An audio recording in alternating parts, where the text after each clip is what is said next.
Class 10 NCERT और exercise number 3.2। देखो अब 3.2 में हम लोग चल रहे हैं। कल 3.1 बताए थे, आप लोग रिवाइज कर लिए होंगे। हो सकता है थोड़ा मोड़ा समझ में दिक्कत हुआ होगा, तो फर्स्ट टाइम कोई भी काम करने में थोड़ा सा दिक्कत होता है, लेकिन धीरे धीरे प्रैक्टिस करने से वो फिर हो जाते हैं। कम से कम उसका फेयर ज़रूर किया करो। आज जब देखते रहो तो उस समय अपने पास एनसीईआरटी का मैथ्स तुम्हारे पास होना चाहिए, और जो एक्सरसाइज हम बता रहे हैं वो एक्सरसाइज को तुम लोग गौर से जो है सो उसका रिवाइज करो अपना एक कॉपी में। कम से कम फेयर करके रखोगे तो बार बार प्रैक्टिस करने से क्या होगा, फिर तुमको समझ में आ जाएगा। अभी हम ये एक्सरसाइज में जो जाएंगे, तो एक्सरसाइज के लिए कुछ महत्वपूर्ण फार्मूला है जिसको ध्यान में रखना पड़ेगा। सबसे पहला है कि यदि a1 by a2 not equal, इसको कहेंगे नॉट इक्वल या बराबर नहीं भी कह सकते हो, b1 by b2 not equal c1 by c2, तो निकाय के, निकाय मीन्स होता है समीकरण का ही दूसरा नाम है निकाय, निकाय के अद्वितीय हल होंगे, अद्वितीय हल होंगे। और ध्यान रखना होगा प्रतिच्छेद करेंगे, प्रतिच्छेद करेंगे और संगत होंगे, संगत होंगे। ठीक, यहाँ पे तीन बात हम लिख दिए हैं, अद्वितीय हल होंगे, प्रतिच्छेद करेंगे और संगत होंगे। क्योंकि आपको एग्जाम में पूछता रहता है कि कब अद्वितीय हल होंगे, कब प्रतिच्छेद करेंगे और कब संगत होंगे। तो हम एक के साथ ले लिए कि ऐसा कंडीशन जब पैदा होगा तो ये बात होंगे। सेकेंड है कि यदि a1 by a2 equal to b1 by b2 equal to c1 by c2, तो निकाय के अनेक हल होंगे, अनेक यानी कि अनंत हल होंगे, अनेक हल होंगे।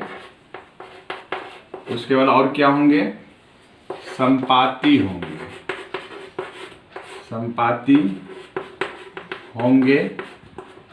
और क्या होंगे,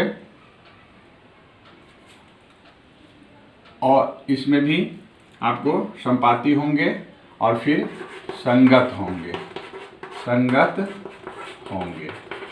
यहाँ तक समझ गए? यानी कि ऐसा कंडीशन होगा तो अनेक हल होंगे, संपाती होंगे, संगत होंगे।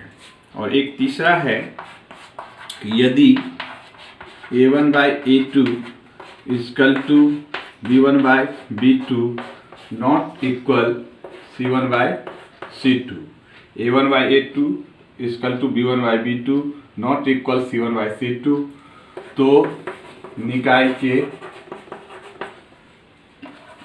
कोई हल नहीं होंगे। ऐसी स्थिति में कोई हल नहीं होंगे। और क्या होंगे, समांतर होंगे, समांतर होंगे। और क्या होंगे, असंगत होंगे। ये फॉर्मूला को अगर हम दिमाग में रख लेते हैं तो ये एक्सरसाइज पूरा समझ जाएंगे। और इस पर आधारित कई सवाल एग्जाम में रहता है, ऑब्जेक्टिव में भी रहता है और सब्जेक्टिव में भी। तो आप इस फॉर्मूला को सही से उतार लें। अभी आप, हम जानते हैं कि थोड़ा थोड़ा कोई स्टूडेंट को ये बात समझ में नहीं आया होगा कि ये a1 बाई a2 क्या होता है, b1 बाई b2 क्या होता है, c1 बाई c2 क्या होता है। हम जान रहे हैं कि कुछ स्टूडेंट को ये बात अभी समझ में नहीं आया होगा, लेकिन थोड़ा ही देर के बाद आप लोग को ये सब भी समझ में आ जाएगा कि ये a1 by a2, b1 by b2 और c1 बाई c2 क्या होता है। जब हम सवाल पर पहुँचेंगे तो आप अपने देखिएगा कि हम समझ गए कि a1 by a2, b1 by b2 क्या होता है। फर्स्ट टाइम पहले आप लोग इसको केवल उतार के रख लीजिए और इस फार्मूला को दिमाग में बैठा लेना है। दिमाग में बैठाने का तरीका क्या है कि जब हम इस पर आधारित ये एक्सरसाइज को बनाएंगे ना, तो बनाते समय आपको अपने ये फार्मूला जो है सो पूरा दिमाग में आ जाएगा। तो इसको आप उतार लिए।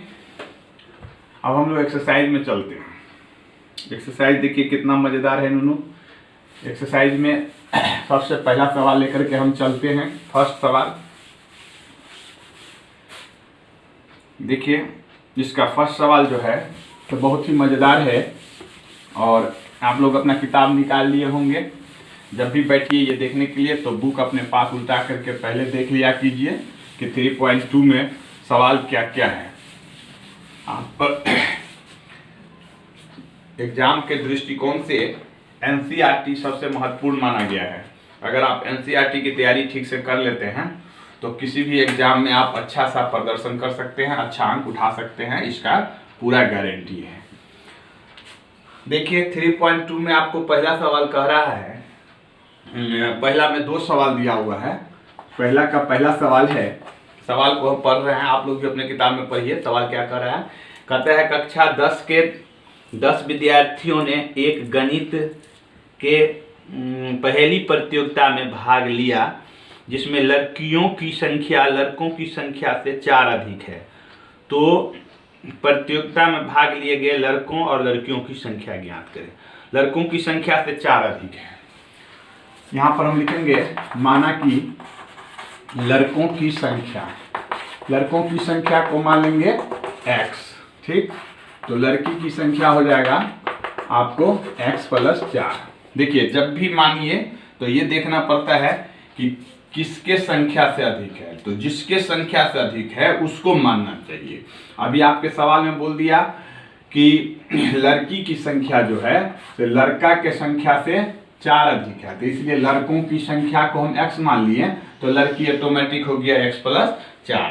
अब इसमें देखना यह है कि टोटल जो है सो विद्यार्थी कितना है, ठीक है। आप इस सवाल को इस टाइप से भी बना सकते हैं, या सबसे अच्छा होगा कि लड़कों की संख्या को आप जो है सो अगर x मान लीजिए और लड़की की संख्या को आप क्या कीजिए y मान लीजिए।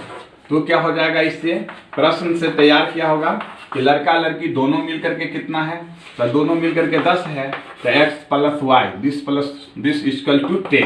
ये कैसे हम समझ गए, सवाल में दिया हुआ है कि टोटल बच्चों की संख्या 10 है जिसमें कुछ लड़का और कुछ लड़की है।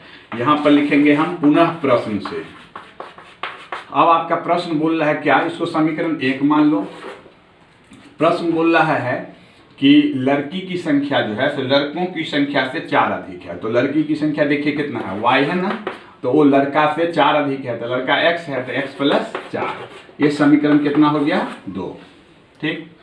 अब आपको ये सवाल को ग्राफ खींच करके आलेख का खींच करके तब इसका आंसर निकालना है। तो ग्राफ खींचने के लिए कल हम कुछ तरीका बताए थे कि सबसे पहले लिखेंगे समीकरण 1 से, तो x + y बराबर कितना है 10। अब यहाँ पे y रख लेंगे तो 10 - x।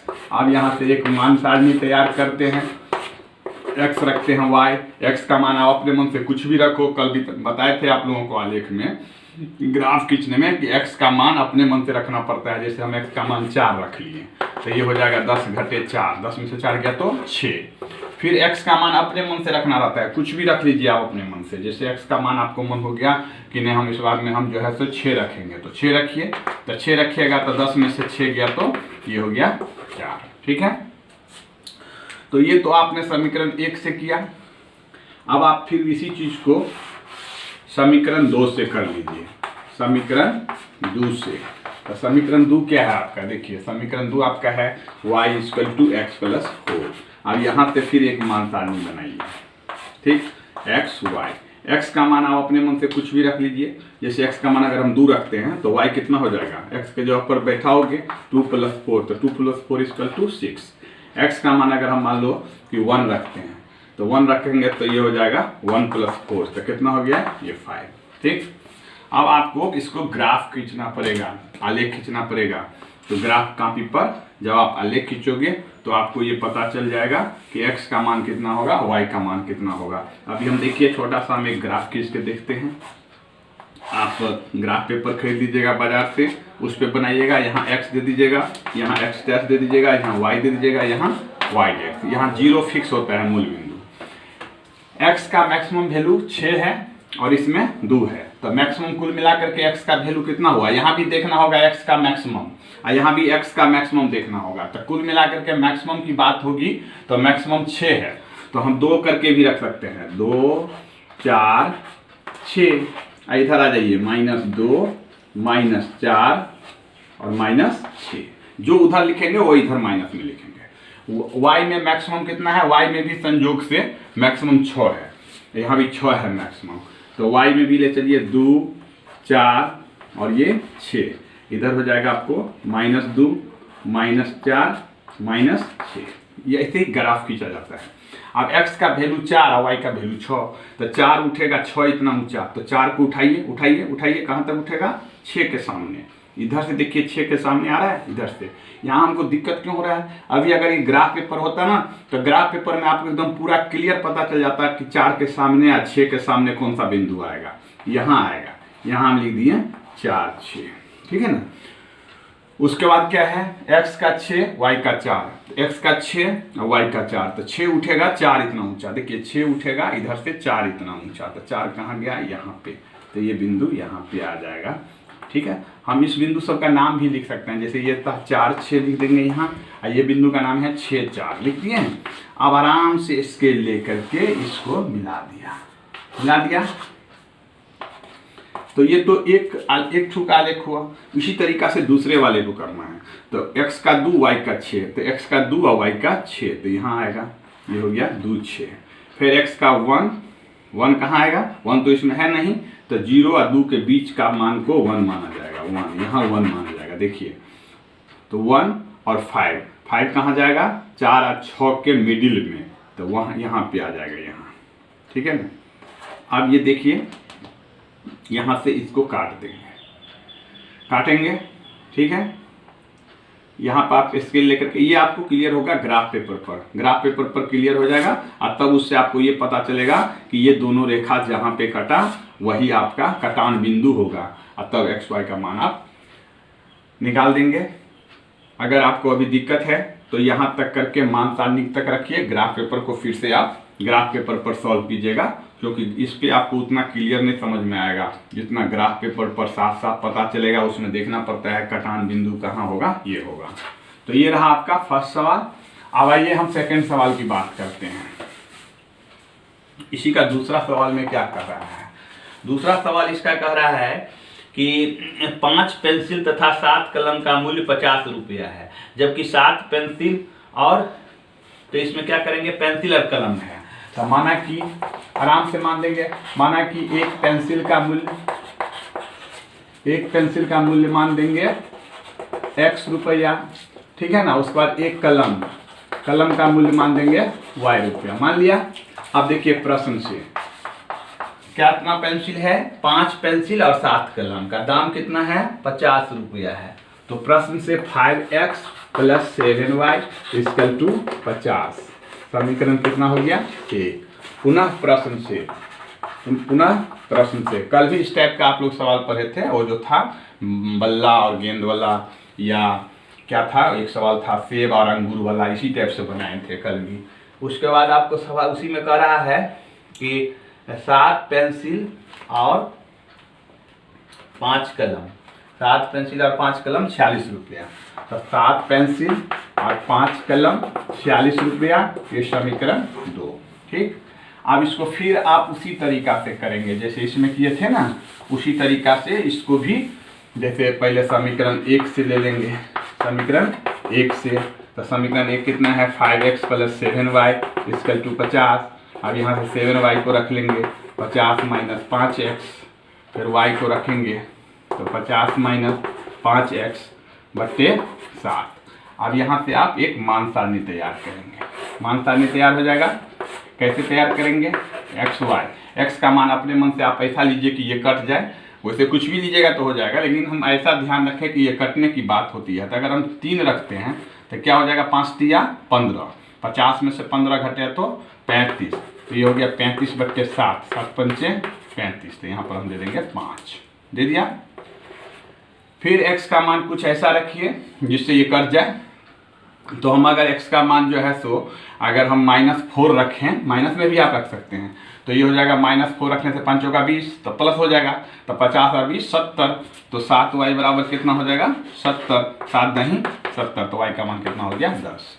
अब यहाँ से फिर समीकरण 2 ले लेंगे, समीकरण 2 से, तो समीकरण 2 से क्या हो जाएगा, फिर दूसरा समीकरण है 7x + 5y बराबर 46, फिर 5y को रख लीजिए, 46 - 7x, तो y बराबर 46 - 7x बट्टे 5। फिर यहाँ से जैसे वहाँ निकाले हैं वैसे करके मान सारणी आप निकाल लेंगे और फिर इसको भी वैसे आलेख खींचना है। तो ये दोनों सवाल में थोड़ा सा जान था जिसको आप कर लेंगे, लेकिन इसके बाद वाला सवाल सब जो है उसमें कोई जान नहीं है, देयर आर नो जान, यानी कोई जान ही नहीं है। देखिए कितना मज़ेदार है उस सवाल के, देखिए आपका दूसरा सवाल कितना मजा आएगा बनाने में। दूसरा में सिर्फ आपको ये कहता है करने के लिए कि बताइए, चेक करना है आपको कि कौन प्रतिच्छेद करता है, कौन समांतर है और कौन संपाती है। कहता है कौन प्रतिच्छेद करती है ना, कौन समांतर है ना, और कौन संपाती है, कौन संपाती है। ये सवाल इतना मजेदार है कि चौथा पांचवा के बच्चा भी रहेगा सामने में और उसको भी एक सिखा देंगे तो तुरंत कहेगा कि सर एक ठो और दीजिए ना, हम गर्दा छोड़ा देंगे धड़कर। लेकिन मैंने चौथा पांचवा का भी बच्चा भी इस सवाल को आसानी से सीखने का प्रयास कर सकता है। तो देखिए पहला क्वेश्चन आपका दिया हुआ है 5x - 4y + 8, 5x - 4y + 8 = 0, और उसी में नीचे में समीकरण दिया हुआ है 7x + 6y, 7x + 6y - 9 बराबर 0। देखिए तो सवाल यही है ना, 7x + 6y - 9 बराबर 0। केवल चेक करना है, क्या चेक करना है, तो प्रतिच्छेद करती है, समांतर है और संपाती है, ये चेक करना है। तो चेक करने के लिए तो हम आपको शुरू में आज थर्मामीटर दे दिए हैं, बस वो थर्मामीटर सटाइएगा और सटा करके आप पता कर लीजिएगा कि भाई कौन प्रतिच्छेद करते हो, कौन समांतर हो और कौन संपाती हो। अब ये आपको सिखाया है। अब आपको कह रहे थे ना A1/A2 B1/B2, तो कुछ बच्चे को ऊपर से जा रहा था कि भाई A1/A2 क्या कर दिए, B1/B2 क्या कर दिए। तो अभी आपने देखोगे A1/A2 और B1/B2 क्या होता है, देखो बड़ा मजेदार से सीखोगे।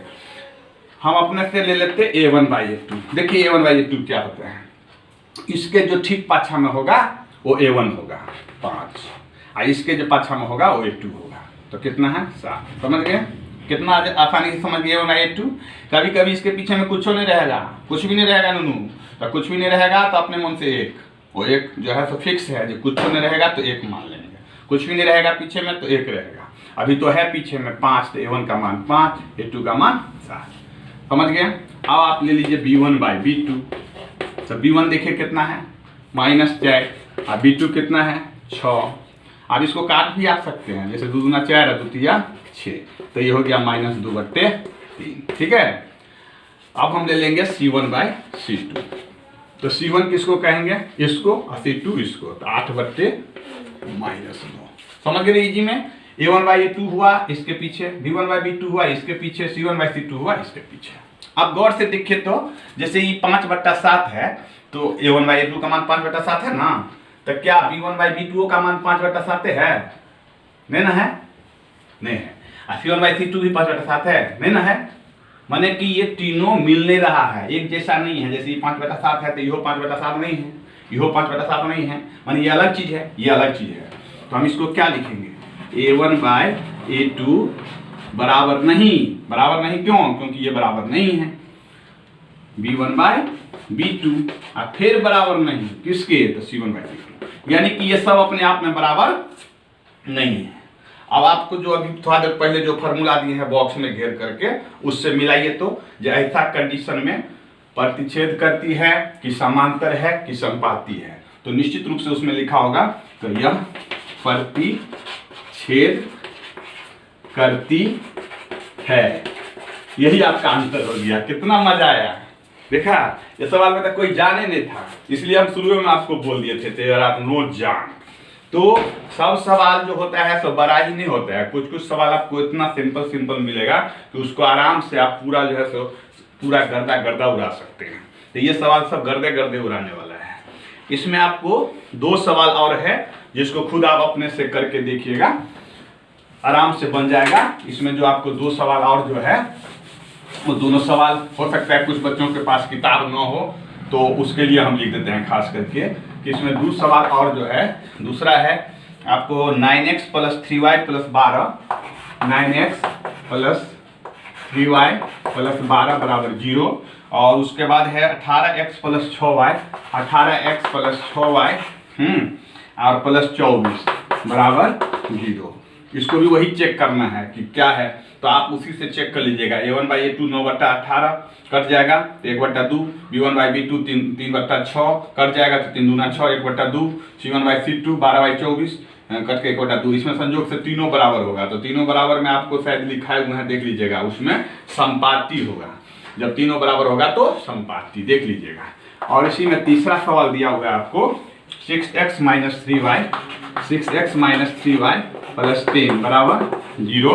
उसके बाद है 2x - y, 2x - y और +9 = 0। तो इसको भी आप उसी फार्मूला पर आराम से बना सकते हैं, कोई दिक्कत नहीं होगा। आगे बढ़ें।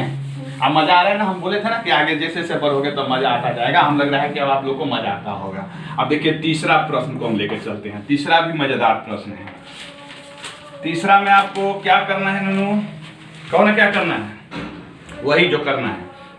तीसरा में आपको ये सिर्फ बताना है कि कौन संगत है और कौन असंगत है, यानी कि बोलते हैं सीधे चेक करना है, बताएं कि कौन संगत और कौन असंगत है। तो ये भी आपको उसी थर्मामीटर से चेक हो जाएगा। और जो शुरू में जो एक थर्मामीटर दिए ना बॉक्स में बना करके, वो थर्मामीटर चेक करने का चीज है, उससे आप चेक कर लीजिएगा कि कौन संगत है और कौन असंगत है। जिसमें आपको पहला क्वेश्चन दिया हुआ है 3x + 2y = 5, 3x + 2y = 5, इसको समीकरण 1 मान लीजिए।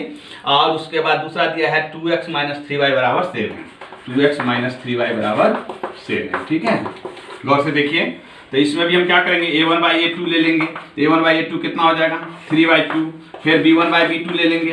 तो b1 कितना है बोलो 2/3 है ना, और c1/c2 ले लेंगे।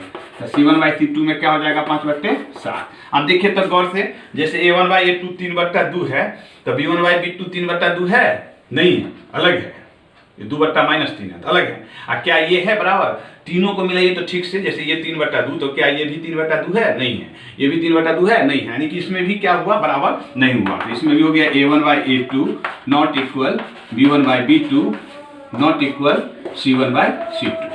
अब आप उस थर्मामीटर से जाइए मिलाने के लिए, जिसमें हम क्या लिखाए थे, तो यह संगत होंगे, यह संगत होंगे। बस हो गया, यही आपका लिखना था और कुछ नहीं करना था इसमें, यही आपका आंसर हो गया। मजा आया ना, हम बोल रहे थे मजा आएगा, कितना मजा आया, ऐसे ही मजा आएगा और मजा आएगा। देखिए कैसे, इसका अगला सवाल देखिए, बहुत ही मजेदार है। तीसरा का दूसरा प्रश्न देखिए। तीसरा का दूसरा प्रश्न जो है आपका 2x - 3y = 8, 2x - 3y = 8, समीकरण 1। उसके बाद अगला उसी में दिया हुआ है 4x - 6y, 4x - 6y = 9। ये आपको खुद हो जाएगा, क्योंकि आप उतना कमजोर बच्चे नहीं हो, इसी तरीका से निकाल लोगे, देख लोगे जो कंडीशन। तीसरा देखिए, तीसरा में क्या है आपको 3/2x + 5/2y = 5/3y = 7, 5/3y = 7, इसको समीकरण 1 मान लीजिए। उसके बाद क्या है 9x - 10y = 40, 9x - 10y = 40। ये भी बना लीजिएगा आप लोग, लेकिन थोड़ा सा बट्टा कर दिया, हो सकता है कुछ बच्चे उसमें फंस जाइएगा, इसलिए मैं थोड़ा सा बता देना चाहता हूं कि नहीं फंसेंगे आप। देखिए a1/a2, तो a1 कितना है 3/2/9। देखिए ये कैसे हो गया भाई, ये तो बड़ा फसोबल हो गया। ये तो बट्टा में है और ये बट्टा में नहीं है, तो बट्टा दे दीजिए अपने मन से 1।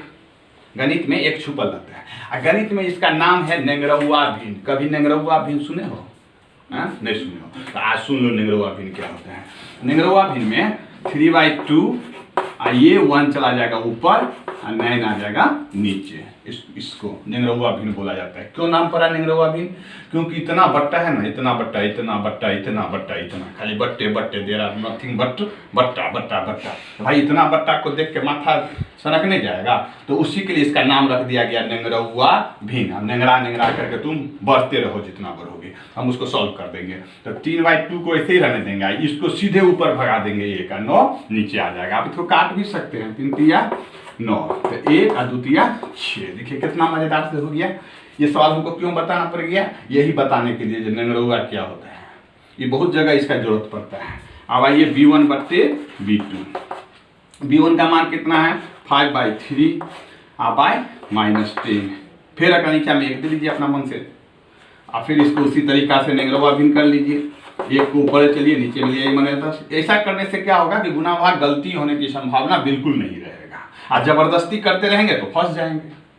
इसीलिए हमको जो कहानी बनाना पड़ता है निंगरौआ की कहाँ से क्यों, वो बनाने के पीछे क्या रीजन है, जो ये कहानी से आप लोगों को कभी कोई सॉल्व करने में गलती न हो। 5 दूना 10, अब ये हो जाएगा 1/-6। आप ले लीजिए C1/C2। तो C1 कितना है? 7/14, 7 दूना 14, 1/2। अब देखिए गौर से, ये तीनों मिला नहीं मिला, क्योंकि 1/6 है, ये भी 1/6 है, लेकिन ये माइनस में हो गया, तो एक रंग नहीं समझेंगे। ये प्लस में है, ये माइनस में है, तो एक रंग कैसे होगा? और ये भी एक रंग नहीं हुआ, संयोग से ये भी वही हो गया। ये भी हो गया A1/A2 not equal B1/B2 not equal C1/C2। तो इसलिए यह क्या होंगे? संगत होंगे। क्लियर है? इस तरीका से आप इसके और भी 1-2 सवाल है जिसको आप आराम से बना लेंगे। अब हम क्वेश्चन नंबर 4 में चलते हैं। क्वेश्चन नंबर 4 है, चौथा सवाल में कहता है कि यदि संगत हो तो, यदि चौथा सवाल कहता है कि यदि संगत हो तो ग्राफीय विधि से हल करें। तो ग्राफीय विधि से हल करें, ठीक है। अब इसमें 2-4 सवाल सब दिया हुआ है। जैसे पहला सवाल आपका दिया हुआ है x + y = 5।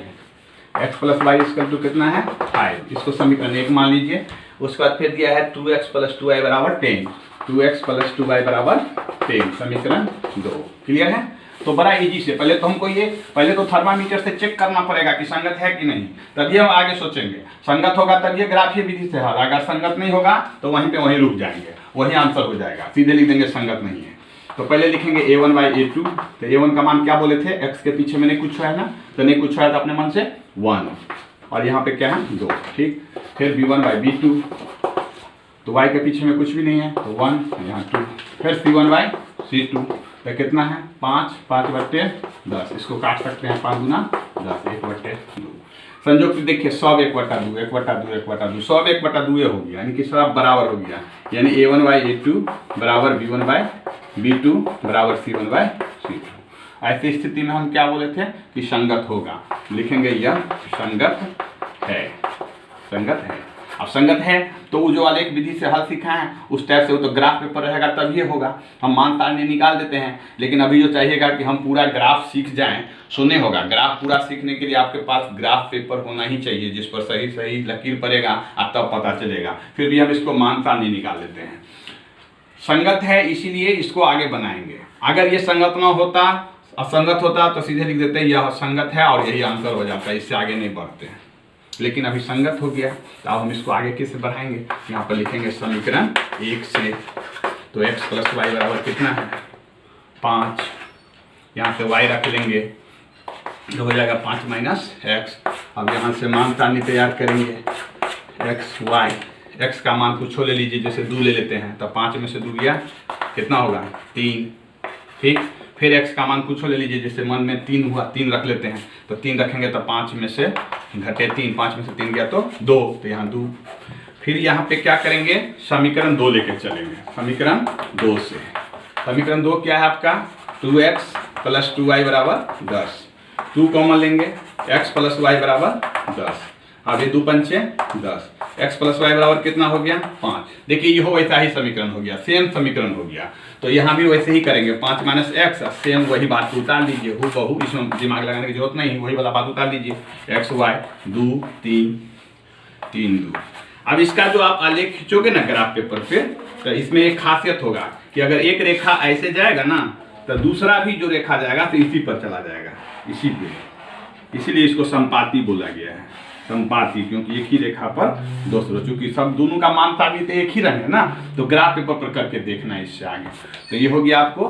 तो इसमें 2-4 सवाल और है जिसको अपने से बना लीजिएगा। अब एक्सरसाइज खत्म होने वाला है, जिसको खत्म करने के मूड में है पूरा, हो गया। 5वां सवाल देखिए क्या कहता है। 5वां सवाल आपका है, कहता है, ये मजेदार है सवाल, बहुत मजा आएगा बनाने में। 5वां प्रश्न में आपको यह है तो कह रहा है कि एक आयताकार बाग है जिसकी लंबाई चौड़ाई से 4 मीटर अधिक है। एक आयताकार बाग है जिसकी लंबाई चौड़ाई से 4 मीटर अधिक है और उसका अर्ध परिमाप 36 मीटर है, तो बाग की विमाएं ज्ञात करें। तो देखिए लंबाई चौड़ाई से कितना कर रहा है, 4 मीटर अधिक है। तो हम आपको पहले बोले थे कि जिससे अधिक है उसी को मान लेना चाहिए। जैसे कहा कि लंबाई चौड़ाई से 4 मीटर अधिक है तो चौड़ाई को मानेंगे। बोलेगा कि राम मोहन से इतना अधिक है तो मोहन को मानेंगे। जिससे अधिक हो ना या जिससे कम उसको मानना चाहिए। तो यहाँ लंबाई बोल रहा है चौड़ाई से अधिक है, तो माना कि चौड़ाई को कितना मान लोगे नुनू, x मान लो। तो लंबाई कितना हो जाएगा, x + 4। 4 कहाँ से आया, सवाल में बोल रहा है कि 4 मीटर अधिक है। ठीक है, अब यहाँ से लिखेंगे प्रश्न से आयत का अर्ध परिमाप, अर्ध परिमाप कितना दिया हुआ है नुनू, 36 मीटर से दिया हुआ है सवाल में। कितना दिया हुआ है, हाँ 36 मीटर है। तो अर्ध परिमाप आपने बचपन से पढ़ते आते होंगे, 4-5वां से। आयत का परिमाप होता है 2 × लंबाई प्लस चौड़ाई, होता है ना। लेकिन उसका अर्ध कह रहा है, अर्ध मीन्स क्या होता है, अर्ध मीन्स आधा। तो आधा मीन्स /2। गणित में आधा को /2 बोला गया है, तो /2 कर दीजिए। आइसकल तो 36, अभी दूसरी 2 को उड़ा दीजिए। कितना मजा आया ना। अब देखिए तुरंत होने वाला है। अब लंबाई की जगह पर क्या बैठा दोगे, x + 4 बैठा देंगे। फिर प्लस चौड़ाई की जगह पर क्या बैठाओगे, x बैठा देंगे। इधर क्या है 36, एगो x और एगो x कितना हो गया 2x। इधर 36 के तरफ 4 चला जाएगा, तो 36 में से 4 गया तो कितना हो गया 32 हो गया। अभी 2 से कितना मतलब कट जाएगा 16, ठीक है ना। तो x का मान क्या हो गया 16। अब आराम से आपको हो गया जो निकालना था। क्या निकालना था, चौड़ाई और लंबाई, विमाएं निकालना था। विमा मीन्स क्या होता है कि लंबाई और चौड़ाई, उसी को विमा बोलते हैं। तो लंबाई आपका हो जाएगा, लंबाई देखिए तो कितना है, लंबाई आपका है x + 4 ना। तो x के जगह पर कितना निकला है 16, तो दे दीजिए 16 + 4, तो 16 × 4 = 20 मीटर। ठीक है, एक आंसर हो गया। फिर आपको चौड़ाई निकालना है। चौड़ाई आपको बोला था विमाएं निकालें, तो विमा का अर्थ ही होता है लंबाई और चौड़ाई निकालें। तो चौड़ाई तो x है ना, तो x कितना निकला है 16 मीटर। ये आपका आंसर हो गया। मजा आया। तो इस तरीका से ये आपके 5वां प्रश्न था नुनू। और 6ठा प्रश्न जो है एकदम धियापुता वाला सवाल है। 6ठा 7वां को खुद आप अपने से करके देखिएगा। कि 6ठा में आपको करना क्या है, तो थोड़ा सा हम हिंट दे देते हैं। इसको उतार लिया आपको। 6ठा देखिए, बस 6ठा और 7वां 2 ही प्रश्न रह गए हैं आपके। 6ठा सवाल आपके हैं। 6ठा सवाल आपको कह रहा है नुनू, ये बोलता है कि एक समीकरण आपको दिया हुआ है 2x + 3y - 8 = 0। 2x + 3y - 8 = 0 ये गिवन है, दिया हुआ है। अब आपको कहता है कि एक ऐसा समीकरण निकालिए जिसमें प्रतिच्छेद करती रेखा हो। प्रतिच्छेद करती रेखा हो। तो प्रतिच्छेद करती रेखा हो कब होता है, जब a1/a2 ≠ b1/b2 और ≠ c1/c2, तभी ना प्रतिच्छेद करती रेखा है। तो यहाँ पर कोई भी समीकरण, इसका आंसर जो हम कहेंगे कोई जरूर नहीं वही होगा। इसके आंसर हजारों लाखों टाइप के आंसर हो सकते हैं। कोई एक आंसर लिख दीजिए, कोई एक ऐसा लिखिए सेटिंग करके कि जो इससे बिलोंग करता हो, इसको संतुष्ट करता हो। तो जैसे कोई भी ले लीजिए, जैसे हम 3x ले लीजिए, तो हम यहाँ 7y ले लिए, यहाँ 11 ले लिए। अब देखिए ये दोनों को निकाल करके तो a1/a2 करेंगे तो 2/3, b1/b2 करेंगे तो 3/7, c1/c2 करेंगे तो 8/11। तो क्या ये तीनों मिल रहा है, नहीं ना मिला।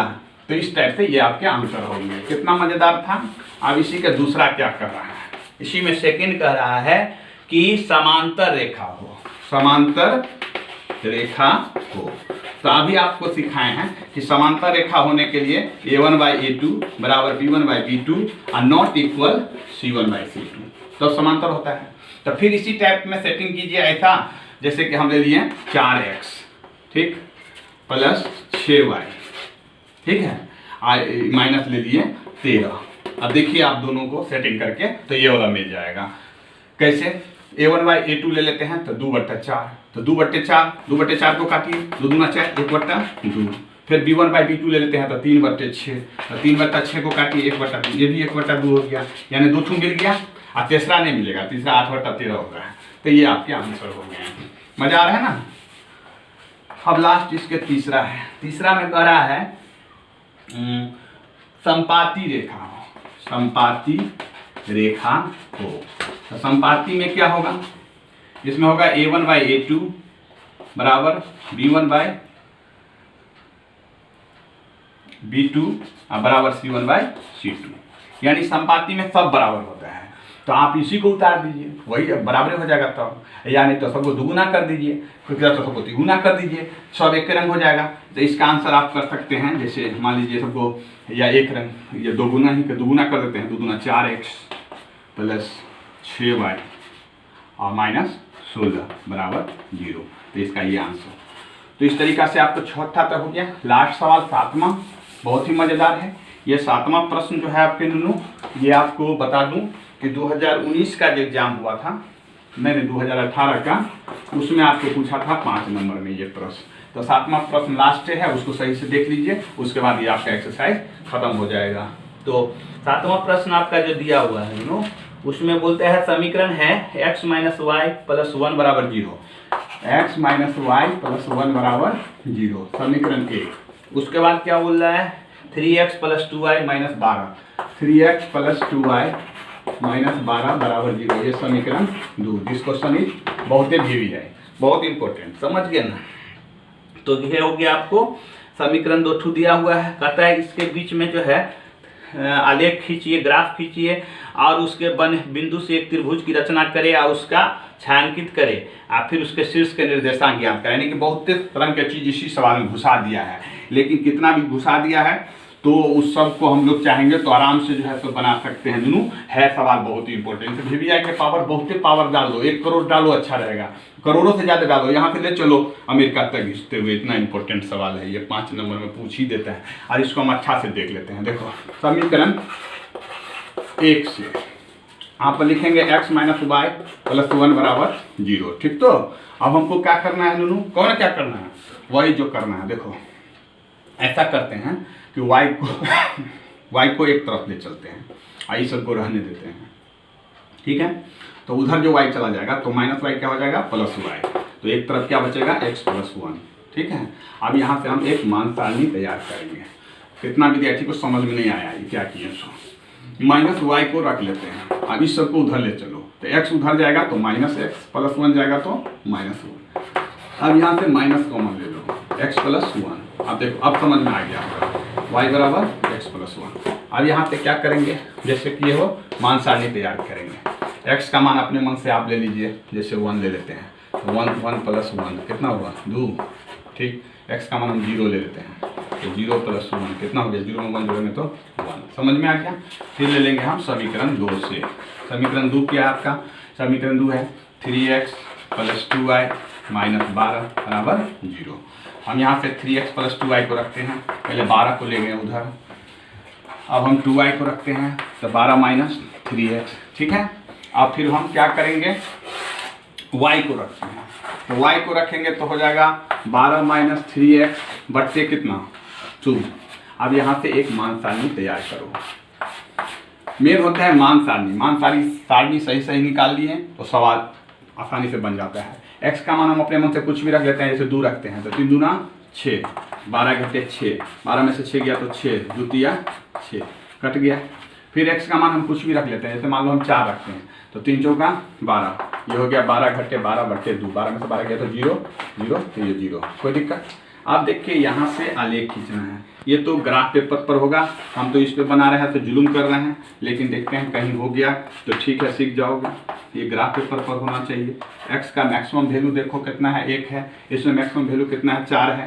तो 1 2 3 4, वही बात इधर -1 -2 -3 -4। y का मैक्सिमम वैल्यू 2, यहाँ मैक्सिमम वैल्यू 3, 1 2 3, उसी को इधर -1 -2 -3, ठीक है। अब देखिए x का 1 y का 2, तो 1 जाएगा 2 इतना ऊंचा, ये पहले आपको बता दिए हैं, तो ये हो गया 1 2, ठीक। फिर x का 0 y का 1, तो x का 0 यहाँ और 1 कहाँ होगा, यहाँ। अब इसको आप आराम से पटरी लेकर के सीधा लेके स्केल से इसको खींच दिए। अब आइए इधर, x का 2 y का 3, x का 2 y का 3, 3 कहाँ जाएगा भाई, 3 कहाँ जाओगे भाई, कहाँ जाओगे, बोलो बोलो कहाँ जाओगे, कहाँ जाओगे, 2